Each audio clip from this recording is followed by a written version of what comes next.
Ce colloque s'achève presque, ne partez pas. J'espère que, comme moi, vous y avez appris des choses, pas mal de choses. Vous puisiez des idées pour les projets à venir, des pistes en tout cas. C'était un peu l'idée. Je vous propose de se retrouver tous ensemble après pour un pot. Mais auparavant, Olivier Pochol, président de l'UMF des Pays de la Loire, va nous faire le mot de la fin. Et pour ma part, je vous remercie de votre attention, et puis je vous dis à très bientôt, parce que j'espère que vous allez vous faire de belles opérations sur lesquelles le moniteur va s'intéresser, et que j'espère qu'on sera amené à se revoir. Merci. Merci Jean-Philippe. Oui, effectivement, l'heure est venue de conclure cette journée très dense, riche d'enseignements, et je tiens à remercier tous les intervenants qui ont su apporter un éclairage pertinent sur un thème ô combien vaste et complexe. L'aménagement du territoire consiste à mener des actions pour organiser, modifier ou façonner notre environnement. Nous avons vu à travers les divers témoignages que la maison individuelle avait toute sa place dans le paysage régional et que cette vision prospective du territoire prenait sa source dans la revendication des habitants de ces territoires. Ce sont nos administrés ou nos clients, ce sont eux qui vivent en maison. Aménager le territoire, c'est agir pour le bien-être et l'épanouissement de la population en tenant compte, bien entendu, des contraintes économiques et sociétales.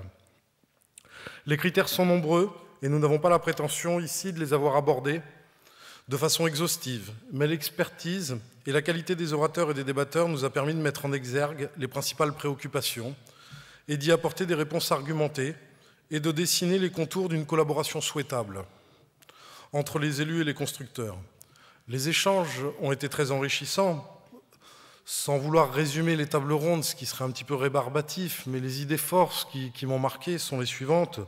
Sur la première table ronde de ce matin, qui posait la question de la solvabilité des candidats à l'accession, on a bien vu que la complexité du financement et l'accompagnement du constructeur dans la vie du couple qui vient nous voir, pour l'aider dans ce montage financier, pour l'aider à devenir propriétaire, pour l'aider à réaliser un des rêves de sa vie, ça allait être une notion très importante pour nous dans les années futures. Et pour ça, on aura besoin de nos partenaires bancaires, on aura besoin d'être créatifs, on a des choses à imaginer avec eux, et on a un accompagnement certain auprès de nos clients. On a bien compris que la variable de réajustement serait entre autres le foncier, mais qu'en tout cas, celle-ci, elle était plus discutable, elle était à mettre en œuvre. La seconde table ronde, on a noté certes des évidences, après c'est comment les traduire, même s'il faut commencer par les évidences. La première, c'est de moins consommer d'espace pour faire plus de logements. Je maintiens l'idée que plutôt que de parler d'étalement urbain, il serait bon ton qu'on devienne positif et qu'on parle d'utilisation raisonnée des espaces. Je retiens aussi que l'équilibre est le maître mot, et c'est là où c'est le plus dur, parce qu'aller dans les excès, tout le monde sait le faire. À un moment, on peut avoir une idée. Maintenant, c'est comment faire que cette idée prenne du volume et qu'elle ait des conséquences. On a un monde à réinventer, tant mieux. La maison individuelle a sa place. Et à chaque fois qu'il y a des changements, ça crée des opportunités. À nous de savoir les saisir. On a pu constater aussi, dans la dernière table ronde, que déjà les constructeurs avaient réfléchi à des réponses. Alors, est-ce que ce seront celles qui envahiront tout le territoire? On ne sait pas. En tout cas, il y a des pistes, on y travaille, et globalement, il y a des réponses à apporter. Je note aussi 2-3 remarques. Attention à la rupture. Attention à ne pas partir de trop d'un côté pour aller trop de l'autre. La vérité est souvent ni noire ni blanche, mais plutôt proche du gris. Attention aux emplois. La rupture peut avoir des conséquences économiques lourdes. Il va falloir la faire en douceur, même si le besoin est urgent. Ce premier colloque régional, initié par l'Union des maisons françaises des Pays de Loire, se voulait un lieu d'échange et d'expérience. Modestement, je pense que nous avons atteint notre objectif. Votre présence studieuse tout au long de la journée lui a donné toute sa légitimité. Il renforce les constructeurs dans leur rôle de constructeurs responsables et il les conforte dans leur volonté d'échanger et de mener des réflexions avec les élus des communes et des communautés de communes pour mieux penser ensemble l'harmonie de notre territoire.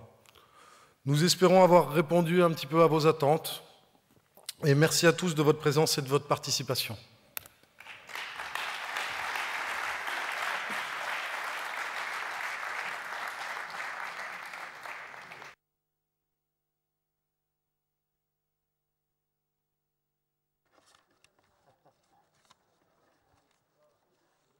J'ai oublié de vous préciser qu'effectivement, pour ceux qui souhaitent poursuivre l'échange, il y a un petit pot convivial qui va vous être servi à l'endroit où on a déjeuné à midi.